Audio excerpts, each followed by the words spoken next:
Debate podcast. I am Lucas Dorton. We are doing our MLB team review again. This is the second one we're doing.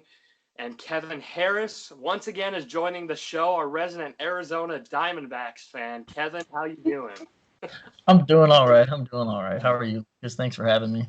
Hey, no problem, no problem. I enjoyed you so much the first time I had to bring you back. And I don't really know any other Diamondback fans, to be honest with you, but, oh, man. You're few and far between. Yeah, yeah. Well, I'm sure you're probably doing maybe a little bit better than I am, considering with the Nolan Arenado news. I mean, I don't know about much better because both of our teams aren't very good, but I mean, you've had some time, to bask in the Paul Goldschmidt trade, so it's kind of, you've had some time. It's still fresh for me. It's fresh. How did you get through it? It was hard, I mean, I'm sitting there watching. Obviously, you want to root for the guy because it's someone that was the face of the organization for a while. But then at the same time, it's like I'll see he'll hit a home run, and I'm like, I want to tweet Goldschmidt happened because that's what the Diamondbacks used to always tweet. And I'm just like, I'll just sit there and say it to myself. I'm like, yeah, it did happen. Just kind of sulk in it. Oh, man.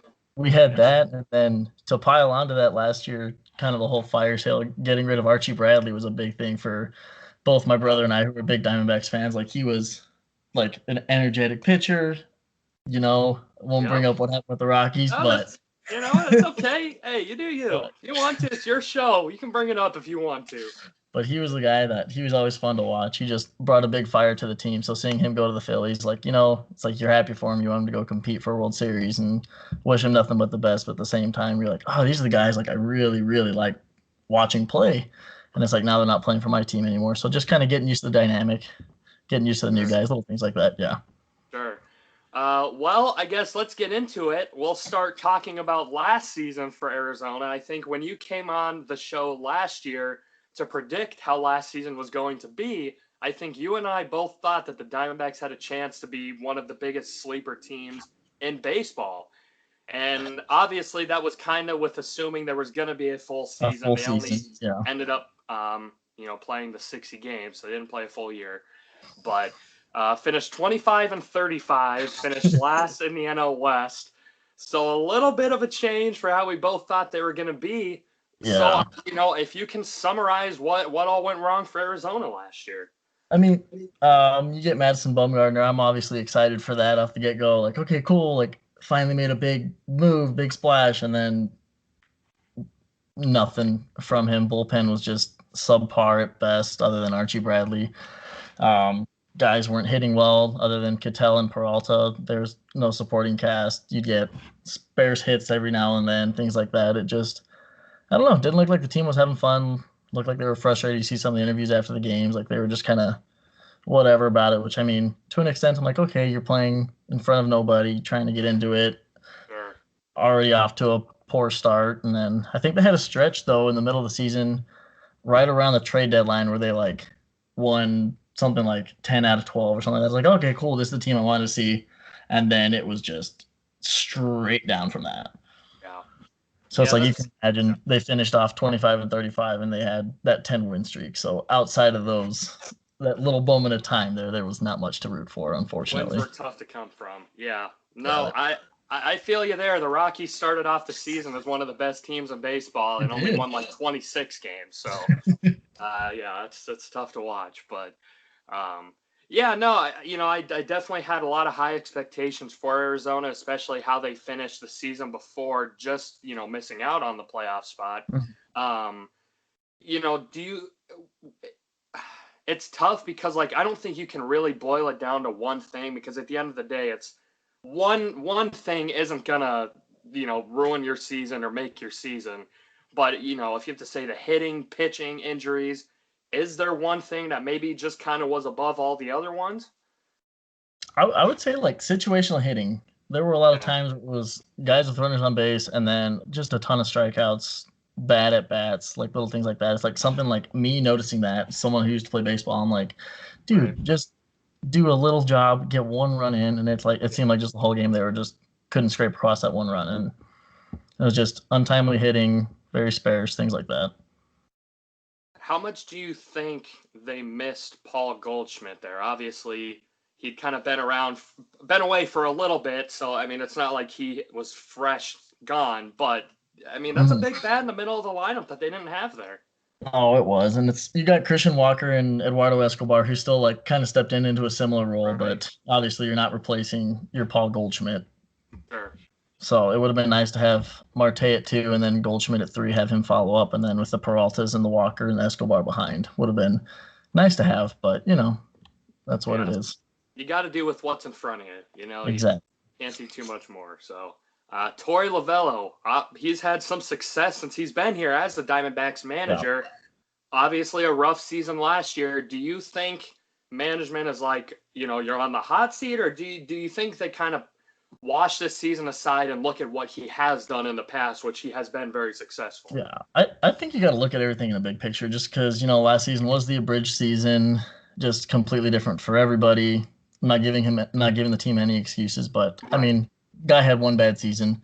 Team had a bad season. Other than that, they've looked like an average, above average team, which for who they are, that's good. I mean, you're in the same division as the Dodgers, so you're not going to win the division every year, unfortunately, with that team there. So other than last year, they're competing. I think they'll try and compete this year again. I don't know. I think if they do have I think last year their winning percentage was something around like 400. If they're around that mark again, then I think the seat starts to get a little bit hotter. But if he floats around 500, a little bit above, I think he'll be just fine. Yeah, I can't imagine that.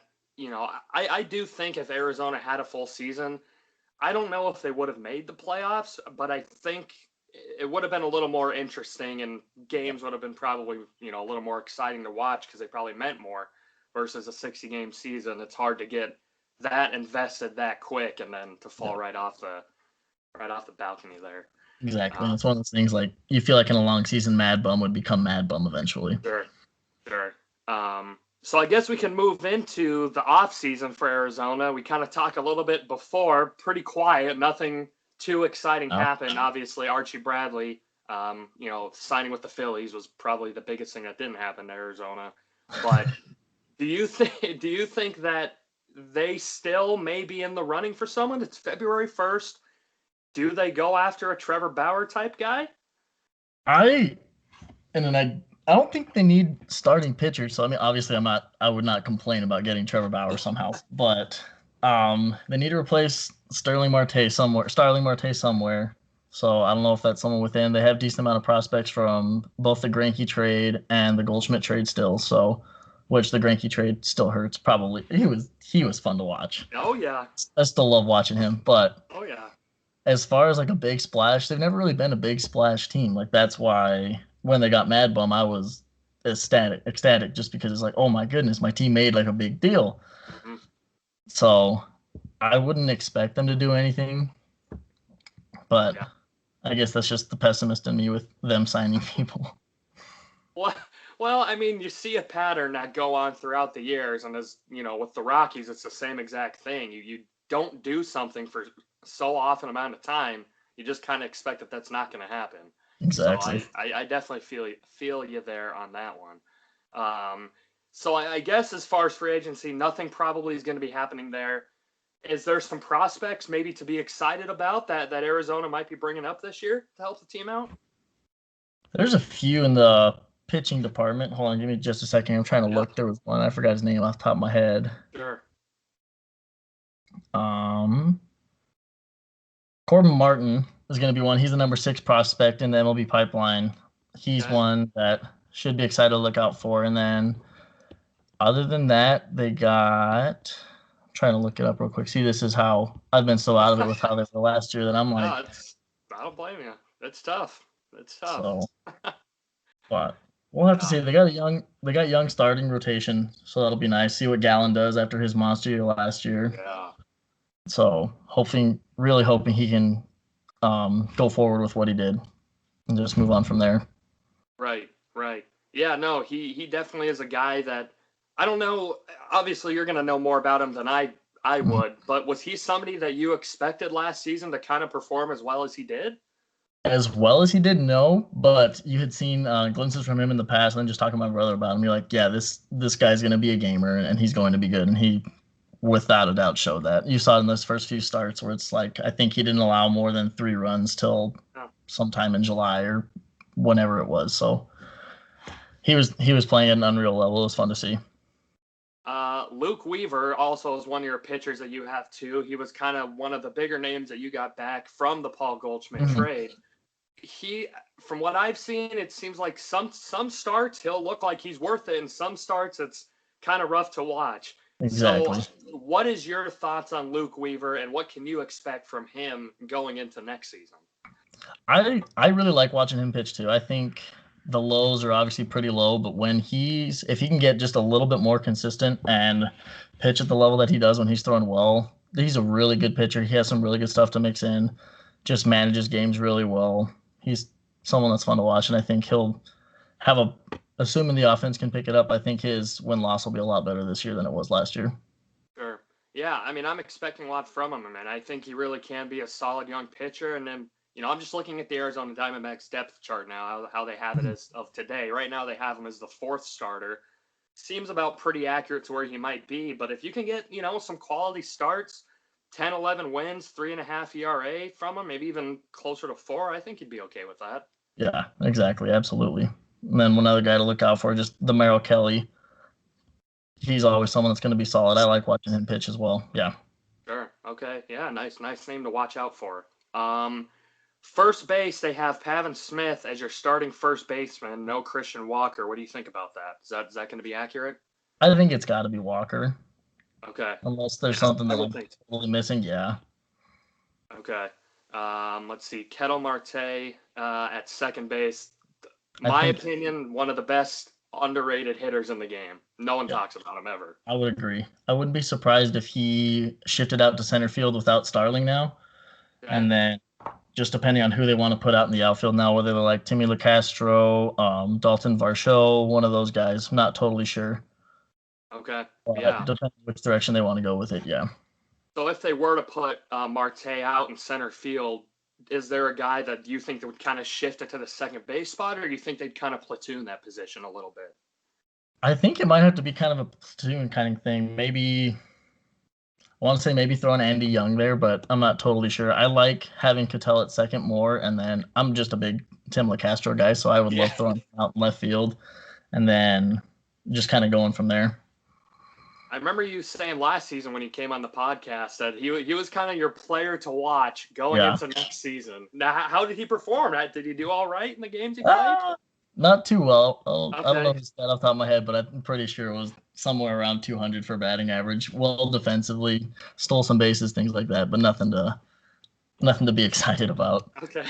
Well, full season, maybe he'll turn things around this year. Yeah, exactly. All-star player. And then let's see who else. We got David Peralta, left field. Dalton Varsho. Yep. What do you know about him? So he was drafted this year. Want to say, I have it right here. No, not this year. Excuse me. He was drafted in 2017. This will be. He played a few games last year. Looked good from what I do remember. He should be someone to watch out for in the starting role. I think they're going to put him in center if they do decide to keep Ketel at second base. Sure. Cole Calhoun, obviously, reliable bat, power guy in your lineup, plays pretty solid. I gotta say, he doesn't look like an outfielder, but he can play. He can move. He can move out there. No, he's fun to watch. I like watching him, and obviously, like you said, he's a good hitter. He's not what you would expect as a leadoff, which is where they have him at oftentimes. Okay. But it's like, okay, he'll just lead off home run, why not? And then he'll go with 3 more strikeouts the rest of the day, but that's okay. He gets the one pop in. Well, that's right. Just make one of your at-bats count at least. Exactly. Now, they've kind of been talking this year, potentially having a DH for National League and American League. National League guy, what do you think about that? I don't like it. I think I like having when you have the pitchers pitch or pitchers hit, it adds in a whole nother level to the way that you manage the game, and you have to be strategic like the double switch is. Okay, we have pitcher coming up, but our guy's in the 7th inning throwing really well right now. Do we risk a pinch hit, getting him out of the game? Like trying to manage that level of it, I just think it's so much fun. There's so much strategy that goes into it. Obviously, there's going to be a lot more mistakes, like, the pinch hitter strikes out, then whoever you put in from the bullpen gives up a home run. Right. Like, there's so many things like that. But that's the beauty of baseball is there's so many what ifs, and I think that getting the DH, while yes, it's more fun because some pitchers are just brutal to watch hit. It's just a different level that I enjoy watching as someone that's a little bit more than just a casual fan, I would say. Yeah. So in that sense, I enjoy it. Yeah, I kind of agree with you. This is something that I've been on the fence with for a while. Mm-hmm. I like watching the strategy that goes behind a National League game because it's not just as simple as having a batter up there that's an actual batter and having him hit. There's more stuff that goes on into it and more things you have to think about and strategies and stuff, which I love watching, similar to Mm-hmm. you. Also, on the other end, it's like, so a lot of pitchers, it is tough to watch them swing the bat, and a lot of times they can barely get a bunt down either. Yeah. And so maybe it would make sense just to have a hitter there, but I don't know. You can see both sides pretty easy, but I enjoy when the AL teams visit the NL parks and you watch the AL pitchers hit. Yeah. That's always a good time. Oh yeah, yeah. No, that's always fun to watch. I was a fan of it last year. I think last year was okay just because with the shortened season, let's test it out. Yeah. Yeah. I don't know. Also, they want to try and get expanded playoffs like they did last season for this year. Mm-hmm. How do you feel about that? I think last year you kind of had to with a shortened season, but do you want to make that a regular thing? I don't know. I love the play-in game. Oh yeah. I think that it's just so much fun to have with it, and I don't know. I think the way the NFL did it, I'm okay with, but with MLB and like the series I like the way it was before, with just not having it expanded. But I don't know. That's just me.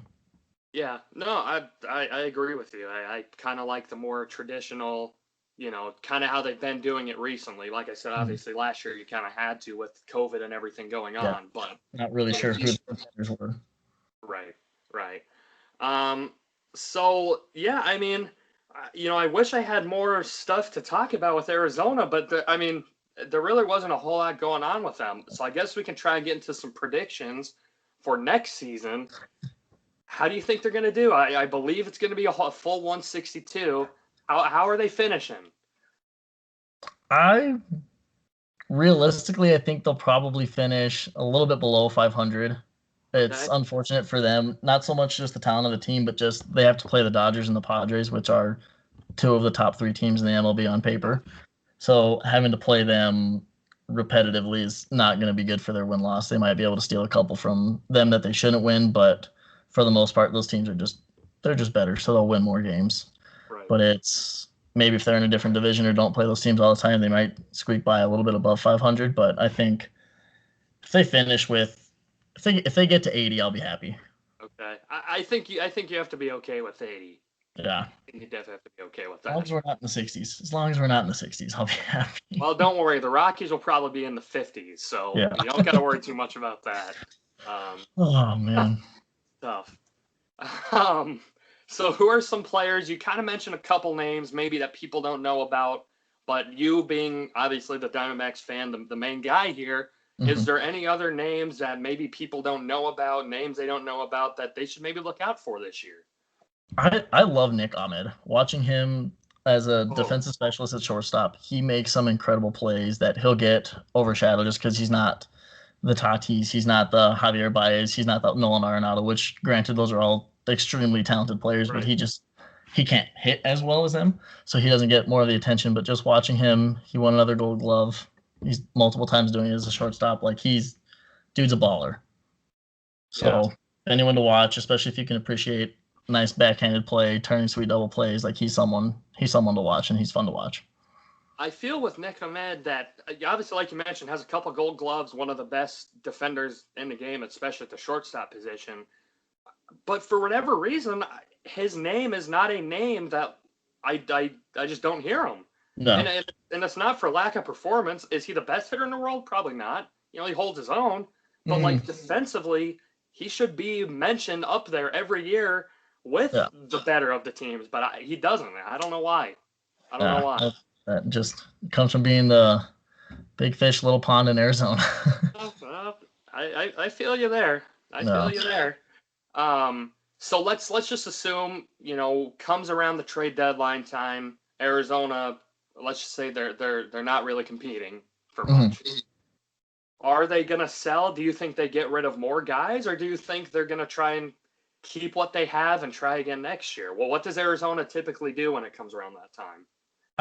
I think at this point you have to keep, just because they've already gotten a good amount of prospects from the Greinke trade, the Goldschmidt trade. Like they have a good farm system, so now just trusting that to come in, and when those guys do come up and they're ready, you still need the Ketel Marte, you still need the David Peralta, you're still going to need those guys somewhere established. So maybe somewhere down the road they can get rid of a guy like Escobar, trade him out to a team that's going to compete this year. Maybe Cole Calhoun, depending on how other teams are doing and what they need. But I think you still keep your Marte, you still keep your Walker, your Peralta, your Ahmed. Maybe other guys just kind of filter out as needed, but I think you keep those core guys. Yeah, I think so too. Like I said, I don't think Arizona is a team that's a bottom of the cellar type team. I think they're right in the middle. And I think if something goes right, maybe they're a buyer. Maybe they're trying to get someone at the trade deadline. I don't know. That'd be exciting. That would be exciting. I don't know. So yeah, that's about all we got here. So the last time that you were on, I asked you your favorite player. I mean, I believe you mentioned Alfonso Soriano. Luis Gonzalez, was that a guy you mentioned too? Yep. Okay. So this one's a little bit different. So what is your favorite all-time Diamondbacks moment that has happened? And it can be anything. It can be a regular season game. It can be a playoff game. Or your favorite moment, and as a Diamondback fan. I'd say there were two. So I was too young to really remember the World Series. Okay. But when JD Martinez hit the 4 home runs, that was super fun to watch. I remember like every time that day pops up on my Twitter feed, it'll circle back around and I'll rewatch the video and I'll sit there watching it.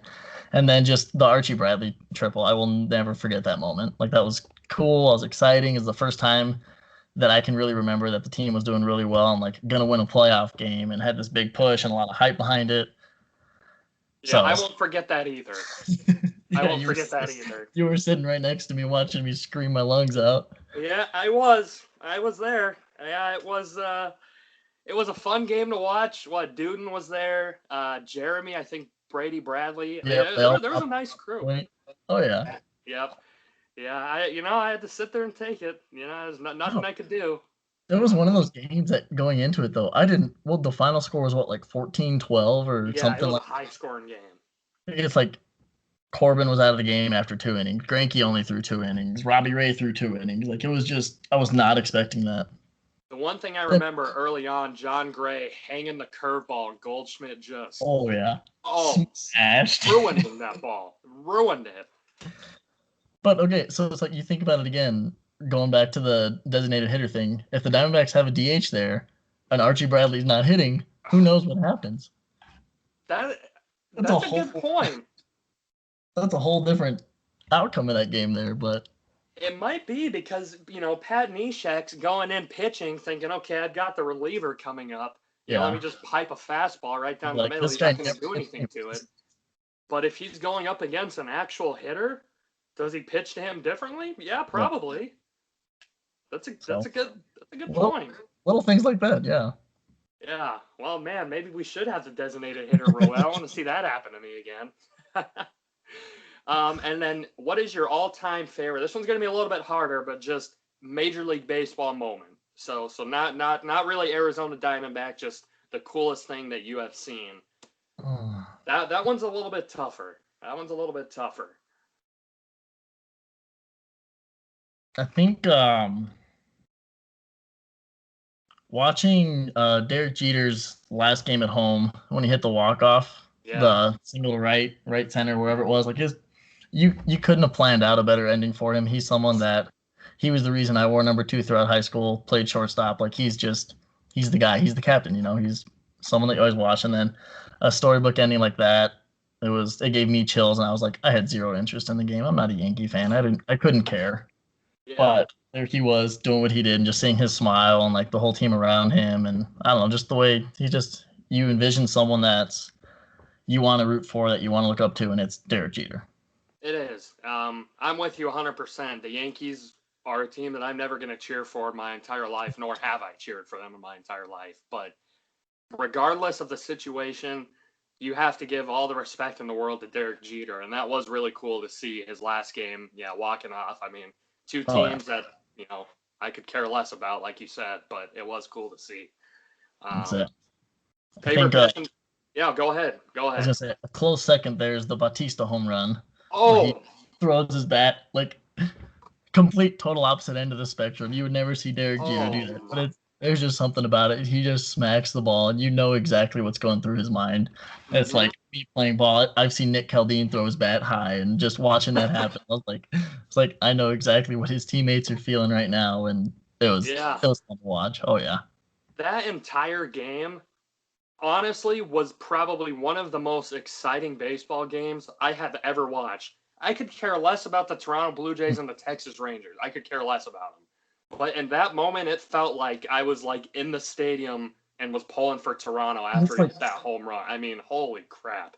the way it sounded, like you would think it was Alabama and Auburn playing in the Iron Bowl. Like that What? thing was loud. Yeah. You just sit there and you're listening. You're like, holy, like the screen's shaking when you're Yeah. watching it. You're like, this is awesome. This is playoff baseball. This is what it's supposed to be like here. Yeah.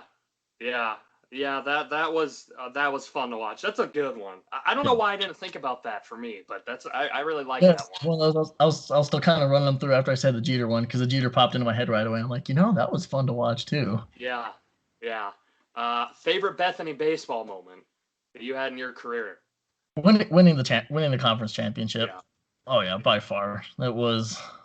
We got to do it like kind of halfway for the regular season one. We're like, okay, cool. This feels really cool. Now we got to go back up to Duluth for the 80th weekend in a row or however many it was that we went up there and Yep. getting to win there. And we got to put Coach Craig in the hum babe spin which was a blast. Let him get a taste of that. And yeah, it was cool. I remember that whole week I got texts from guys that graduated from Bethany in like 2007.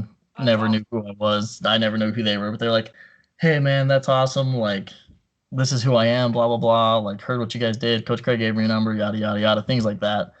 And then just having like the different alumni supporting just some of the seniors from when I were there, like, hey, I knew you guys were special, knew you guys were going to do this. And just hearing their support too, guys that I looked up to right when I stepped on the campus and having them tell me like, hey, this is what you're going to do. And then actually being able to go out and do it with my team. It was a lot of fun. Absolutely. And for those of you who are listening that don't really know about this situation, so essentially Bethany and St. Scholastica were two teams that were always finishing neck and neck with each other, typically always face off against them in the playoffs, and typically Bethany we couldn't get over the hump. We couldn't get over the hump of Scholastica. And what Kevin's referring to is that year we finally were able to get over the hump, beat them.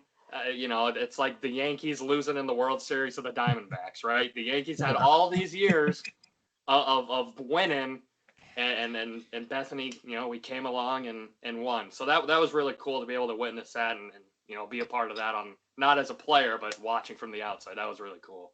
Yeah, that was a good time. Absolutely.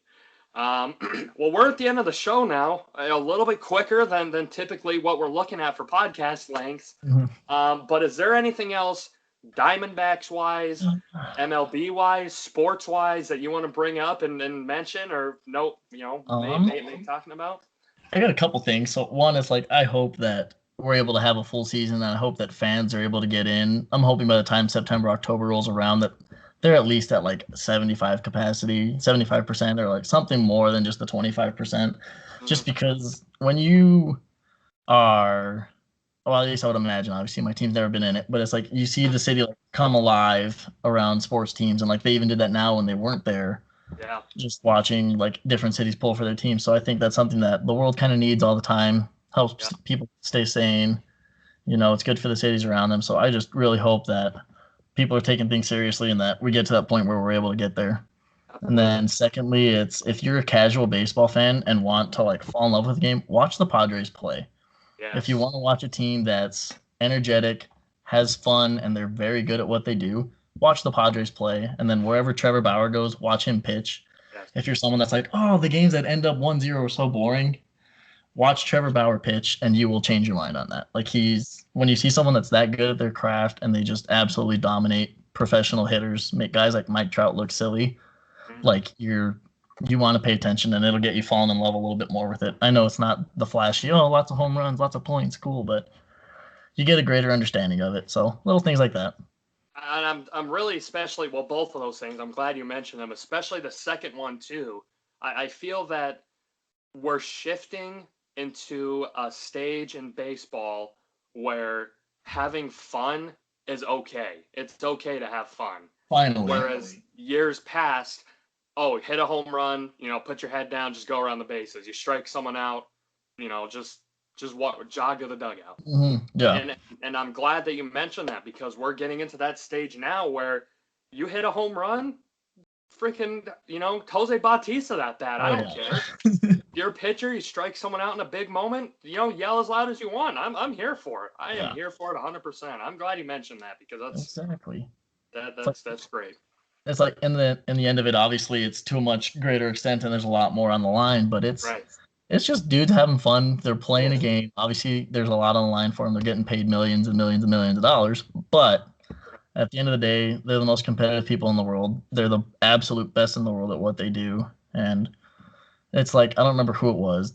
A lot of people have said it. So it's like, when you're a pitcher, if you get butthurt that a guy pimped it, it's like, okay, strike him out next time. Be better. Don't suck. Yeah. Same thing as a hitter. Now, okay, if I pimp this and the guy strikes me out in 3 pitches next at bat, okay, tip your hat. Good for you, buddy. Don't get butthurt when they do the same thing to you, And I feel like it's transitioning over that way a little bit more. You got guys like Tim Anderson and Trevor Bauer that are kind of leading the charge on like new players. Obviously, there's still the Mike Trout who's going to hit a 700-foot home run and he'll hit it. He'll just jog around the bases the same, which there's nothing wrong with. Like, I'm not saying everyone has to be all rah-rah, but for the guys that are energetic like that, it's fun to watch. And I'm glad that the shift is happening, because then it brings a little bit more attention to baseball and people start to see it for what it really is and what it can be. And really, showing the youth too, the kids in the middle school, high school, college, that it's okay to have fun, and hopefully, that can try and gauge more interest from the younger crowd. And so baseball will, keep living on for the next 100 years,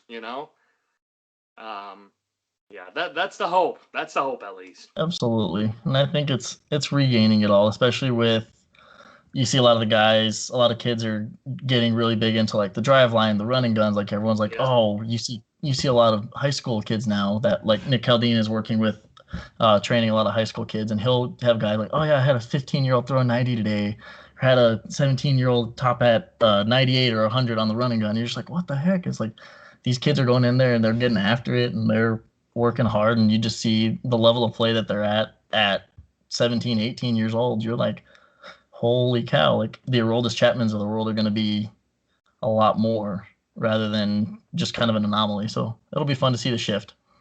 So I guess it's another question, and I guess we're not done. We still have more stuff we're talking about.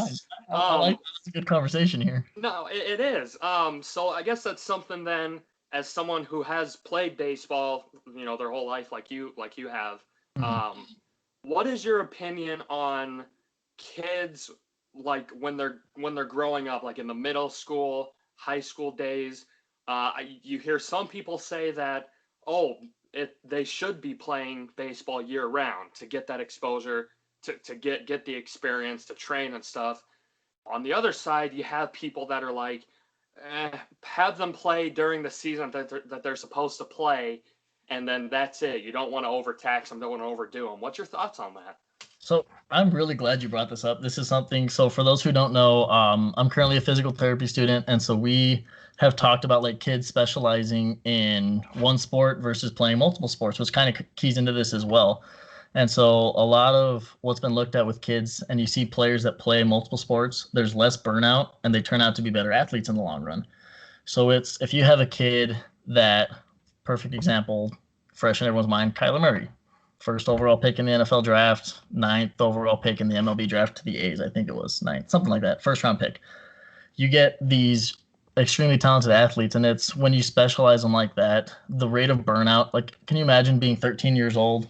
I know I played year-round baseball, but I also played other sports. I played football growing up. I ran track. I knew when I needed a break from baseball, and I would take that break. So it gets taxing. And then I feel like when you're specializing like that, the kid will tend to feel like, hey, there's all this pressure on me. I really need to perform at this high level now because all my eggs are in this one basket. So Right. then you get a lot of those kids freaking out.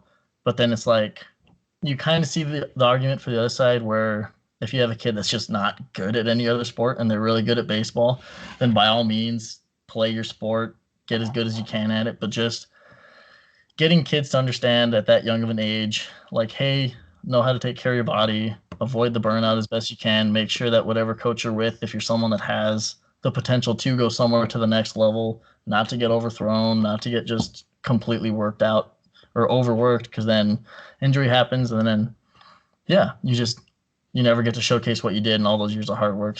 Oh, I blew my arm out because I pitched every other week or every other game and blah blah blah when I was 14 years old. So kind of a long-winded answer there, but I No, think that's that kind of fine. gets the point across. It's Yeah. you don't want to put the ball away forever if you're not doing anything else, but you also don't want to be going at 100%, 110% all year round because you're just going to burn out. Yeah.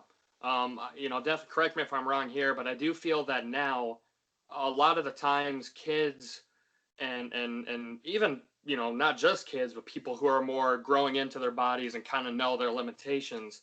Um, I feel now with the advanced, um, like medical stuff that we have going on and advanced, I guess things that can really tell you stuff about your body that you really didn't know.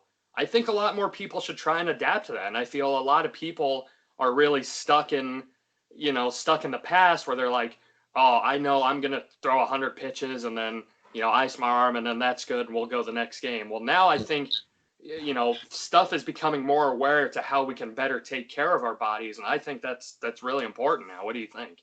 Oh, absolutely. And Yeah. there's obviously there's some teams or some organizations that'll like what's cool now is seeing that there will be like good friend Nick Caldine works for an organization. I think they're called the Minnesota Icemen, something like that, where they have kids from all different ages. And so like the kind of metrics they do it really well where it's not just baseball that you're working with the kids. Like they put them through an appropriate strength and conditioning program. Like they put them through stretching, throwing, running, how to work out, just so that way their body's fully prepared for it. And the people that are giving them these programs are all like certified strength and conditioning coaches. So they all have the knowledge and indication of like, okay, this is when it's time to go hard. This is when, okay, body needs a break.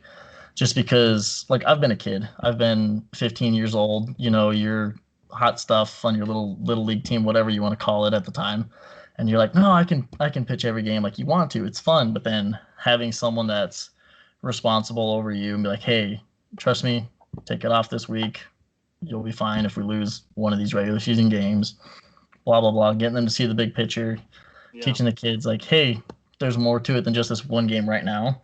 Now, if it's someone that's like, if I'm a high school senior, never gonna play the sport again, then you kind of talk to them like, hey, just a heads up, dude, your arm might hurt when you're older, but if this is really what you want to do, I personally would take kind of the aches and pains later on if I knew it was going to be my last ride type of thing.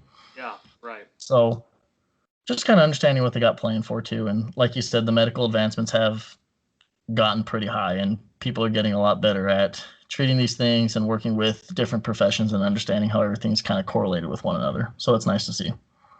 Absolutely. So one more question for you, I Okay. think. Well, we'll see if anything else comes We'll up see. here. We won't write it down. We won't write it down. What is your thoughts on the unwritten rules in baseball? We kind of touched on it a little bit earlier with players showing emotions and stuff, but what do you think? Is unwritten rules something that's kind of stupid? Do you think that to a certain extent they kind of need to be there? What's your thoughts on that? To an extent, they're there like just so you kind of don't look like um a douche for trying to keep it like you just don't want to come off bad and you still want to have a little bit of respect for the game in itself, but at the same time things get chippy, especially like me being a middle infielder. I got slid into a few times. It's one of those things. We got the warning like, hey, next batter going up, you're probably going to get thrown at. Just keep a heads up for it. Like it's one of those things. It's like you know what to expect, and so I don't know. I think that's it's It's tough just because I'm not saying tough. for like if you got a 12-year-old, if this happens, because they don't necessarily know what they're doing, but I think it all depends on intentions. Right. And then, yeah, I don't know. There's like certain things like for as far as okay. So if I'm someone who was quicker than the normal person. If it's bottom of the ninth inning, my team is losing 8-0, and the guy I'm hitting against has a perfect game going, I'm not gonna try to drag bunt. Yeah. Like, would I probably be safe? Yeah. Would I ruin his perfect game? Absolutely. And I'd be the biggest douche in the world for doing so. So like, little things like that, absolutely. The unwritten rules are there. It's like you just don't do those things. Sure. No, I So gotcha. Yeah. yeah, I think they have their place. Yeah, I think it'll be, like I kind of mentioned before, there is kind of that shift now where the unwritten rules are becoming more just tossed out. But which I'm a fan of for the most part. So I'll just say that. But I do agree to some certain extent, you almost do. I don't know if you need them, but it's more something that is good to have there, knowing what could happen. You do this, okay, well, Yeah, it's watch like as out. long as everyone gets on the same page, like, Right. hey, I'm doing this. Like if I were to do that and bunt and ruin a guy's perfect game, I would either get picked off at and get just smacked, something like that at first base, or next hitter's probably getting thrown at, something dumb like that. And you're like, Yeah. it happens. I deserve that. So Yeah. yeah. That's interesting. Well, now I do think we are at the end of the show. Okay. I don't think there's any other things that you wanted to bring up. I don't have anything else as far as baseball or anything goes. No, I think I'm good there. Good. I'll change it from baseball here for 1 second. Who do you got winning the Super Bowl this coming weekend? Patrick Mahomes, when it's all said and done, may be the best athlete we've ever seen in any sport. Right now, it's too early. It is. I'm probably gonna pick the Chiefs, but having said that, it is, as a Miami Dolphins fan, having all those years of Tom Brady in my division, it is incredibly difficult to pick against Tom Brady. Now that he has the weapons that he has not had in New England the last couple of years, Yeah. I think I'm going to pick the Chiefs. But having said that, if the Buccaneers win, I am not going to be surprised in the slightest bit. Not at all. What do you think? I think Tampa Bay wins, and I think in a perfect world, it probably won't happen. I think they win, and then Tom Brady and Gronk ride off into the sunset together. Sure. I think that would be storybook ending. They prove it that it wasn't Belichick, that he wasn't a system QB. Like, I don't know. Yeah. This is the first time in my life I find myself rooting for Tom Brady, which is weird for me to say, but here I am rooting for Tom Brady. And it's not that I don't like Patrick Mahomes or Travis Kelce. It's just I think it'd be cool. Yeah. I can't root for Tom Brady. The inner Dolphins fan in me is still some salt of all those years of beating us. But if he does, let me say this: it's kind of like the Derek Jeter thing. I didn't like the Patriots, Tom Brady. I didn't like the Yankees. I didn't like Derek Jeter. But at the end of the day, you got to give credit where credit is due, and Tom Brady has all my respect. And absolutely, you have to. You have to. If you don't, then you're just delusional and probably don't watch sports. So yeah. But so I guess now part of the show, you want to give out some Twitter, social media handles where the fans can talk some sports with you if they want. Yeah, well, my Twitter is at SAUCYK232. The majority of my tweets right now are retweets or likes talking about Deshaun Watson and JJ Watt getting traded away from my Texans. Waiting for, since nothing's happening in the Diamondbacks world, that's where all my attention is. But yeah, come April, come March, if anyone wants to chat, talk MLB, I'm always happy for it. Yeah, I will say, folks, following Kevin during the NFL season, one of the funniest things that I could expect was if the Texans were to lose, you're going to see the scheduled disappointment Texans fan tweet. Oh, that tweet was sent out way too many times this year. Yeah, no, that was funny. I'll give you that. That was funny. Yeah. But anyways, if you want to follow our Twitter accounts, you can follow me at Lucas_Dorton. If you want to follow Nick on Twitter at Doetkott, the Twitter page at DND_podcast for that. Definitely subscribe, share to our channel. Let us know if there's anything you guys want us to talk about or people you want to have on. But yeah, that's the end of the show here. Thank you, Kevin, for coming on. I hope you had a good time again. We'll have to bring you on again year 3 next year. Absolutely. Talk about the season again. Absolutely. Hopefully it's a little bit more positive. Hopefully. No, but thanks for having me. I appreciate it. Love listening along to the show when I can. Always good time. I appreciate that. I Of appreciate course. that. All right. But anyways, folks, thank you for listening to this episode. And until next time, we are out.